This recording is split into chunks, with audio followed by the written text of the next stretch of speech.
Perkenalkan, saya Husna Syaima, peserta Latsar CPNS golongan 3, angkatan 30 di Puslat Bangka DOD. Saya akan mewawancarai beberapa mahasiswa dan dosen mengenai pemanfaatan teknologi informasi dan komunikasi di bidang penelitian. Ayo kita tanya mereka. Oke Arsi, ini Ibu ada tugas ingin mengetahui gimana sih pendapat Arsi mengenai teknologi informasi dan komunikasi di bidang penelitian. Jadi Ibu ada beberapa pertanyaan, nanti yang Arsi menjawab ya.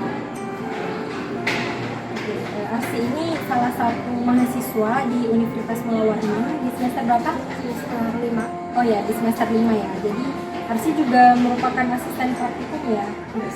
Di asisten praktikum apa? Kimia anorganik. Nama saya Muhammad Rasul Setiawan, asisten dari laboratorium kimia anorganik di Universitas Malawarman. Oke. Saya Muhammad Farhan Akbar dari Prodi Kimia dari semester 7. Ini saya akan mewawancarai Marion mengenai penerapan teknologi informasi dan komunikasi di bidang penelitian.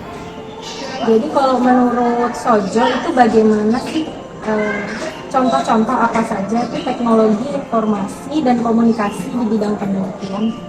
Kalau contoh yang sederhananya bisa menggunakan laptop ya. Jadi di laptop itu kita bisa membuat struktur kimia. Apa contoh teknologi informasi dan komunikasi di bidang penelitian? Contohnya itu kayak misalnya alat sonikator itu udah menerapkan ICT ya, itu contohnya sonikator. Terus selain itu juga ada instrumen-instrumen yang sudah menerapkan ICT seperti VIVIS. Jadi Marion, apa sih contoh teknologi informasi dan komunikasi di bidang penelitian? Kalau di bidang penelitian ya Bu, kalau menurut saya itu mungkin kayak alat-alat yang kita pakai di lab yang berbasis software, misalnya kayak alat-alat karakterisasi seperti VIVIS, AAS, GC, dan alat-alat instrumen lainnya. Jadi instrumen yang menggunakan software gitu ya, Iya, Bu. analisisnya.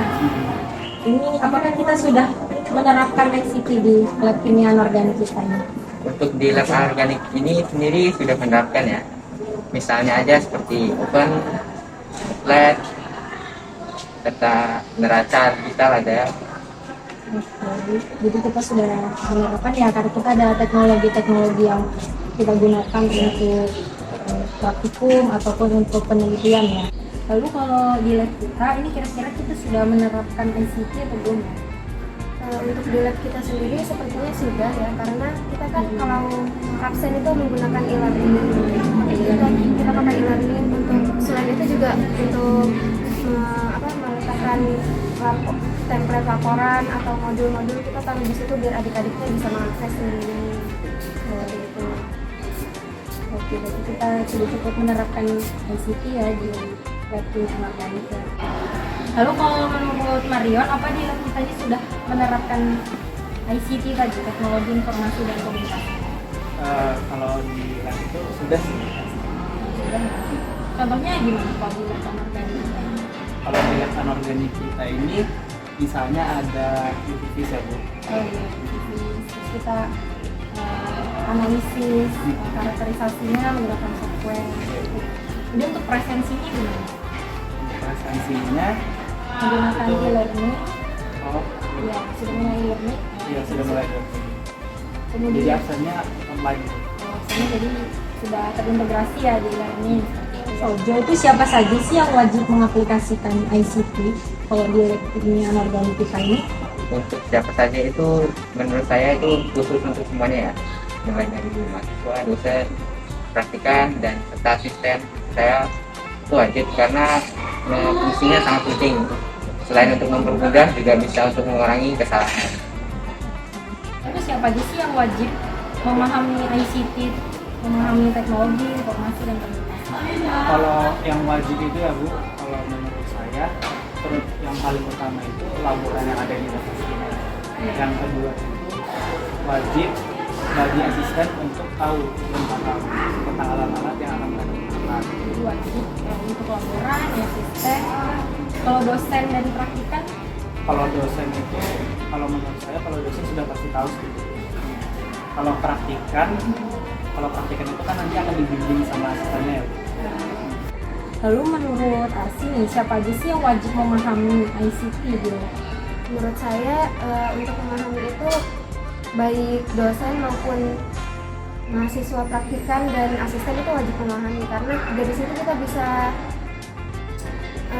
mengakses sendiri, jadi kayak lebih mudah gitu loh Bu, lebih mudah dalam hal apa saja, seperti internet kan kita wajib bisa mengaksesnya karena dari situ banyak informasi yang bisa kita dapatkan. Jadi nih Arsi, berapa penting sih menurut Arsi penerapan ICT ini untuk asisten praktikum khususnya? Penting sekali karena dari misalnya saja dari internet kita bisa mencari tentang K3 atau bahan-bahan yang kita gunakan, kita bisa cari di situ. Terus untuk cari referensi juga kita bisa cari di situ melalui software seperti Mendeley, Publish or Perish gitu. Makasih Arsi. Sama-sama. Jadi kalau menurut Sojo nih sebagai asisten praktikum, seberapa penting nah itu ICT itu untuk asisten praktikum? Sangat penting menurut saya. Saya Bu, yang namanya ICT itu pasti sangat penting karena kalau misalnya kita nggak menerapkan itu nanti kedepannya bisa bingung gitu Bu. Jadi kita bingung pakai alatnya gimana, terus kita bingung mencari informasi dari sampel-sampel yang akan diuji nanti. Jadi kalian kan tugasnya membimbing praktikan ya. Memang sangat Baik, saya akan mewawancarai salah satu dosen di Fakultas MIPA. Ibu, kita perkenalan dulu ya. Iya, Bu. benar. Ya. Ibu, namanya Ibu siapa? Saya Erlinda, dosen dari FMIPA Universitas Mulawarman. Ya, jadi kita akan mewawancarai Ibu Erlinda ya. Apa sih Bu yang perlu ditingkatkan nih Bu dalam penerapan IT di bidang penelitian Bu? Kalau di Fakultas MIPA sendiri Bu, kira-kira? Karena sekarang ini sudah masuk era industri berapa Bu ya? 4.0 apa? Iya. Saya lupa itu. Iya.